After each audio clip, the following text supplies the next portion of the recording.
பாதாள உலக குழுக்களுக்கு இடையில் நடந்து கொண்டிருக்கிற மோதல் திரும்பவும் உச்சகட்டத்துக்கு வந்திருக்கு. நேற்றைய நாளில் மட்டும் 2 சம்பவங்கள் பதிவாகியிருக்கு. ஒரு இடத்துல ஒரு இளைஞர் வட்டி குத்தி கொலை செய்யப்பட்டிருக்கிற ஒரு சம்பவம். இன்னும் ஒன்று ரெஸ்டாரண்ட்டுக்குள்ள ஒரு வர்த்தகர் சுட்டு படுகொலை செய்யப்பட்டிருக்கிற சம்பவம். இன்னும் ஒரு வர்த்தகரை வத்தல பிரதேசத்தில் கொலை செய்யறதுக்கு எடுக்கப்பட்ட முயற்சியும் கடைசி நேரத்தில் போலீசால் தடுத்து நிறுத்தப்பட்டிருக்கு. துப்பாக்கிதாரி கைது செய்யப்பட்டிருக்கிறார். இராணுவத்தில் முதல்ல வேலை செய்த ஒரு நபர்ன்றதும் இப்போ முதல் கட்டமாக வெளிவந்திருக்கிற தகவல். பாதாள குழு மோதல், போதைப்பொருள் கடத்தல் சம்பந்தமான செய்திகள் இன்றைக்கு அதிகம் ஊடகங்களில் பேசப்பட்டிருந்தது. யாழ்ப்பாணத்திலேயும் போதைப்பொருள் கடத்தல் குற்றச்சாட்டில் 2 இளைஞர்கள் கைது செய்யப்பட்டிருக்கிறாங்க. இந்த சம்பவங்கள் என்னன்றதை ஒவ்வொன்றா இந்த வீடியோவில் பார்க்கலாம். முதல்ல தெஹிவல பிரதேசத்தில் மெரின் டிரைவ்ல பீச் ரோட்ல இருக்கிற சி ஷாக்னு சொல்லப்படுற ரெஸ்டாரண்ட்ல நேற்றிரவு 8:45க்கும் 9 மணிக்கும் இடைப்பட்ட நேரத்தில் ஒரு துப்பாக்கிச்சூட்டு சம்பவம் பதிவாகுது. பியர் குடிக்கிற மாதிரி வந்த 2 பேர் வழக்கம் போல பிஸ்டால் பயன்படுத்தப்பட்டிருக்கு. அடையாளம் தெரியாத 2 மர்ம நபர்கள் மோட்டார் பைக்ல வந்திருக்கிறாங்க. அந்த ரெஸ்டாரண்ட்ல இருந்து கொண்டு பீச் ரோட்ல வந்து மெரின் டிரைவ்ல இருக்கிற இந்த மாதிரி நிறைய ரெஸ்டாரண்ட்ஸ் அந்த இடத்துல இருக்கு. அதே மாதிரி ஒரு இடத்துல தான் இந்த சம்பவம் பதிவாகி இருக்கு.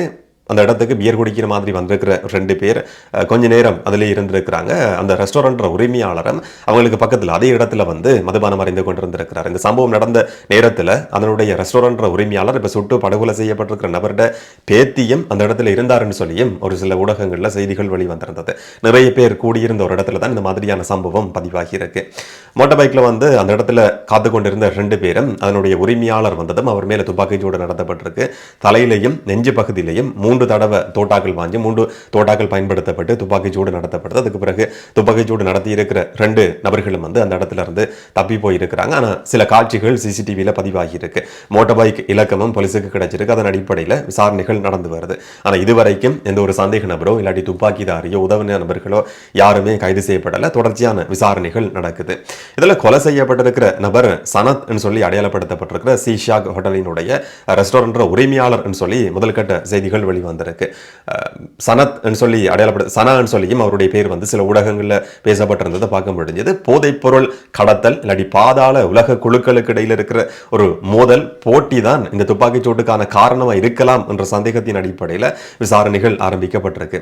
பொதுவாக தெஹிவல அல்கிஸ் பிரதேசத்தில் வந்து அந்த ஏரியாவை யாரு கட்டுப்பாட்டுக்குள்ள வச்சிருக்கிறது என்ற போட்டியின் அடிப்படையில் சில குழுக்களுக்கு இடையில் தொடர்ச்சியான துப்பாக்கிச்சூட்டு சம்பவங்கள் மாறி மாறி இந்த மாதிரியான செய்திகள் கடந்த நாட்கள்லையும் வெளிவந்திருந்தது. அதே மாதிரியான ஒரு சம்பவமா இதுவும் இருக்கலாம் என்ற சந்தேகத்தின் அடிப்படையில் தான் இப்ப விசாரணைகள் நடத்தப்பட்டு வருது. அதிலும் குறிப்பா ஒரு சில நபர்களினுடைய பெயர்கள் ஊடகங்களில் உச்சரிக்கப்பட்டிருந்தது.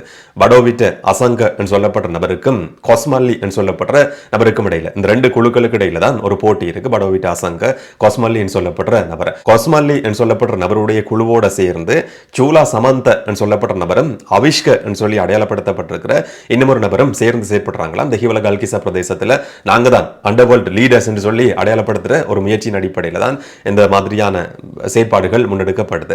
அந்த குழுவோட தான் இந்த சனத் சொல்லப்படுற நபர் இல்லாட்டி சனா மாமா சொல்லி அடையாளப்படுத்தப்பட்ட நபரும் நெருக்கமான தொடர்புகளை பேணி இருக்கிறார் சொல்லி குற்றம் சாட்டப்பட்டிருக்கு.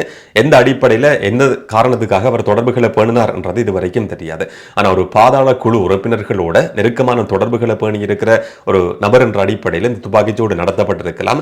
தெஹிவல கல்கிச பிரதேசத்தில் நாங்க தான் போதைப்பொருள் கடத்தல் ஜாம்பவான்கள் இல்லாட்டி நாங்க தான் அண்டர்வேர்ல்ட் லீடர்ஸ் என்று சொல்லி உறுதிப்படுத்துற முயற்சியின் அடிப்படையில் இந்த துப்பாக்கிச்சூட்டு சம்பவம் நடத்தப்பட்டிருக்கலாம் என்ற மாதிரி அந்த கோணத்தில் தான் விசாரணைகள் நடக்குது என்ற மாதிரியான செய்திகள் தான் இன்றைக்கு வெளிவந்திருந்தது.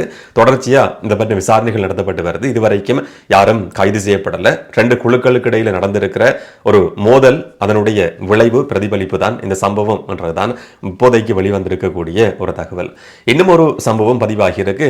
பியகம பிரதேசத்தில், இதுவும் நேற்றிரவு பதிவாகி இருக்கிற சம்பவம். பியகம பிரதேசத்தில் வந்து ஒரு வீட்டில் ஒரு ரூம் எடுத்து ஒரு 30 வயதான இளைஞர் வாடகைக்கு தங்கி இருந்திருக்கிறாரு. அந்த இளைஞர் ஜன்னலால் எட்டி பார்க்குற நேரத்தில் முன்னுக்கு ரோடுக்கு பக்கத்தில் நிப்பாட்டி வச்சிருந்த அவருடைய முச்சக்கர வண்டி 3 வீல் தீப்பற்றி எரிகிறத கண்டிருக்கிறாரு. வெளியில என்னன்னு சொல்லி பார்க்கறதுக்கு போன சந்தர்ப்பத்தில் அடையாளம் தெரியாத முகத்தை மறைச்சு கொண்டிருந்த 2 மர்ம நபர்கள் கூறிய ஆயுதத்தால தாக்கி இந்த இளைஞரை படுகொலை செய்திருக்கிறாங்க என்ற ஒரு தகவல் வெளிவந்திருக்கு. அவர் வந்து வைத்தியசாலையில் அனுமதிக்கப்பட்டிருந்தாலும் அவரை காப்பாற்ற முடியல. கொடூரமான முறையில் அந்த இளைஞர் வந்து 30 வயதான இளைஞர் தாக்கப்பட்டிருக்கிறார். இதுவும் அண்டர்வேர்ல்டு செயற்பாடா இருக்கலாம், பாதாள குழு மோதல் காரணமாக நடத்தப்பட்டிருக்கிற ஒரு கொலையா இருக்கலாம் என்ற சந்தேகத்தின் அடிப்படையில் அதை பற்றின விசாரணைகளும் தொடர்ச்சியாக நடத்தப்பட்டு வருது. நேற்றைய நாளில் மட்டும் இந்த மாதிரியான சம்பவங்களால போதைப்பொருள் கடத்தல் அண்டர்வேர்ல்டு மோதல் காரணமா 2 கொலைகள் நடத்தப்பட்டிருக்கின்ற மாதிரியான செய்திகள் வெளிவந்திருந்தது. வத்தல பிரதேசத்தை சேர்ந்த அந்தோனி சார்ல்ஸ் என்று சொல்லி அவருடைய பேர் அடையாளப்படுத்தப்பட்டிருந்தது. சாலா என்று சொல்லி குறிப்பிடப்படுற ஒரு நபர். இவரும் போதைப்பொருள் கடத்தல் குழுக்களோட நெருக்கமான தொடர்புகளை பேணி இருக்கிறார் சொல்லியும் செய்திகள் வெளிவந்திருந்தது. இந்த நபர் அந்தோனி சார்ல்ஸ் இல்லாட்டி சாலாவை கொலை செய்யறதுக்கும் நேற்றைய நாள்ல ஒரு முயற்சி முன்னெடுக்கப்பட்டிருந்தது. துப்பாக்கிதாரியும் மோட்டார் பைக்ல பயணம் செய்திருக்கிறாங்க. துப்பாக்கிதாரியும் மோட்டார் பைக் ஓடி போன நபரும். ஆனா ஒரு ரகசியமான தகவல் போலீசுக்கு கிடைச்சதுக்கு பிறகு மட்டக்குழி பிரதேசத்தில் வச்சு அந்த மோட்டார் பைக் சுற்றி வளைக்கப்பட்டிருந்தது. அதுல பயணம் செய்திருக்கிற 2 பேர் கைது செய்யப்படுறாங்க. துப்பாக்கிதாரியும் அவர் ஏற்றி போன நபரும். அவங்கள்ட்ட இருந்து ஒரு பிஸ்டலும் அதுக்கு பயன்படுத்துறதுக்கான 6 தோட்டாக்களும் கண்டுபிடிக்கப்பட்டிருந்தது. இதுல கைது செய்யப்பட்டிருக்கிற அந்த துப்பாக்கிதாரின்னு சொல்லி அடையாளப்படுத்தப்பட்டிருக்கிற நபர் ராணுவத்தில் முதல்ல இருந்த ஒரு நபர்னு சொல்லியும் செய்திகள் வெளிவந்திருக்கு. ராணுவ பயிற்சி பெற்றிருக்கிற நபர். இந்த மாதிரியான துப்பாக்கி சூட்டு சம்பவங்கள்ல அதிகமா ஈடுபடுத்தப்படுறது, பணம் கொடுத்து ஈடுபடுத்தப்படுறதுன்றது பயிற்சி பெற்றிருக்கிற ராணுவ உறுப்பினர்கள் இது கடந்த காலங்களிலையும் கடந்த பல மாதங்களா வெளிவந்திருக்கிற செய்திகளையும் உறுதிப்படுத்தப்பட்டிருந்தது. இன்றைய நாள்ல கைது செய்யப்பட்டிருக்கிற இந்த நபர் பற்றின தகவல்களை பார்க்கிற நேரத்தில் அவரும் ஒரு ராணுவ உறுப்பினர் என்ற முன்னாள் ராணுவ உறுப்பினர் என்ற தகவல் வெளிவந்திருக்கு. இந்த 2 பேரும் கைது செய்யப்பட்டு நடத்தப்பட்ட விசாரணைகளுக்கு பிறகு அந்த 2 பேருக்கும் உதவி செய்திருக்கிற இன்னும் 2 பேரும் கைது செய்யப்பட்டிருக்கிறாங்க. மொத்தம் 4 பேர் கைது செய்யப்பட்டிருக்கிறாங்க. போலீசுக்கு கிடைச்சிருக்கிற ஒரு ரகசியமான தகவலின் அடிப்படையில் ஒரு வர்த்தகருட உயிர் காப்பாற்றப்பட்டிருக்கு. அந்தோனி சார்ல்ஸ் உயிர் காப்பாற்றப்பட்டிருக்கு. இவர் ஒரு அரசியல்வாதி என்று சொல்லியும் ஒரு சில தகவல்கள் வெளிவந்திருந்தது. உள்ளூராட்சி மன்ற தேர்தலில் கடைசியாக நடந்த உள்ளூராட்சி மன்ற தேர்தலில் கொழும்பு மாநகர சபைக்காக போட்டியிட்ட ஒரு நபர். ஆனால் அவர் தோல்வி அடைஞ்சிருக்கிறார். பாதாள குழு உறுப்பினர்களோட நெருக்கமான தொடர்புகளை இவரும் பேணியின் இருக்கிறார் என்று சொல்லியும் குற்றம் சாட்டப்படுது. ஊடகங்கள் அப்படியான செய்திகள் வெளிவந்திருந்தது. எதுக்காக தொடர்புகளை பேணினார் என்ற கேள்விக்கான பதில் இதுவரைக்கும் தெரியாது. இதுவும் பாதாள குழு மோதலின் அடிப்படையில் நடத்தப்பட இருந்த ஒரு துப்பாக்கி சூட்டு சம்பவம். ஆனா அதிர்ஷ்டவசமா அவருடைய உயிர் போலீசால காப்பாற்றப்பட்டிருக்கு. அதை பற்றின விசாரணைகளும் தொடர்ச்சியா நடந்து கொண்டிருக்கு. போதைப் பொருள் கடத்தினாங்கன்ற குற்றச்சாட்டின் அடிப்படையில் யாழ்ப்பாணத்தில் 2 இளைஞர்கள் வேற சம்பவங்கள்ல 2 இளைஞர்கள் கைது செய்யப்பட்டிருக்கிறாங்கன்ற செய்தியும் இன்றைக்கு வெளிவந்திருந்தது. ஒன்று செம்பியன் பற்று பிரதேசத்தில் கேரள கஞ்சா வச்சிருந்தாருன்னு சொல்லி 2 கிலோகிராம் கேரள கஞ்சாவோட ஒரு இளைஞர் கைது செய்யப்பட்டிருக்கிறார். போலீசுக்கு STF கிடைச்ச ஒரு ரகசிய தகவலின் அடிப்படையில் இவர் ஒரு முச்சக்கர வண்டியில் பயணம் செய்து கொண்டிருந்த சந்தர்ப்பத்தில் போலீஸ் போய் அதை நிப்பாட்டி உள்ள பார்த்த நேரம் 2 கிலோகிராம் கேரள கஞ்சாவோட அந்த இளைஞர் கைது செய்யப்பட்டிருக்கிறார்.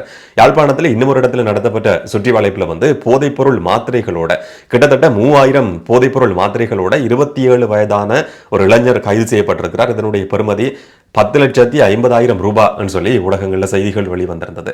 அந்த பிரதேசத்தில் இளைஞர்களுக்கும் பாடசாலை மாணவர்களுக்கும் போதைப்பொருள் மாத்திரைகளை இந்த நபர் தொடர்ச்சியாக விற்பனை செய்து வந்திருக்கிறார் என்று சொல்லியும் செய்திகள் வெளிவந்திருக்கு. யாருக்கு விற்பனை செய்தார் என்றதை பற்றியும் விசாரணைகள் நடத்தப்படுது. எங்கிருந்து வந்தது, யாருக்கெல்லாம் கொடுத்திருக்கிறார், அதுக்கு பின்னால் இருக்கிற நெட்வொர்க் என்னன்றதை தேடியும் விசாரணைகள் நடத்தப்பட்டு வருது. இன்றைய நாளில் பேசப்பட்ட முக்கியமான செய்திகள் சொன்னா இந்த மாதிரியான அண்டர்வேர்ல்டு மோதல், போதைப்பொருள் கடத்தலோட சம்பந்தப்பட்டிருக்கிற இளைஞர்கள், அதுவும் யாழ்ப்பாணத்திலேயும் 2 இளைஞர்கள் கைது செய்யப்பட்டிருக்கிறாங்கன்றதான் இன்றைக்கு அதிகம் ஊடகங்களில் பேசப்பட்டிருந்தது. இந்த சம்பவங்கள் சம்பந்தமா தனித்தனிய விசாரணைகள் நடத்தப்பட்டு வருது. என்ன நடக்கும் என்றதை நாங்கள் பொறுத்திருந்து பார்க்கலாம். இதை பற்றி நீங்க என்ன நினைக்கிறீங்கன்றதை கமெண்ட்ல சொல்லுங்க. இன்னும் ஒரு வீடியோவில் இன்னும் ஒரு தகவலோட சந்திக்கலாம். வணக்கம்.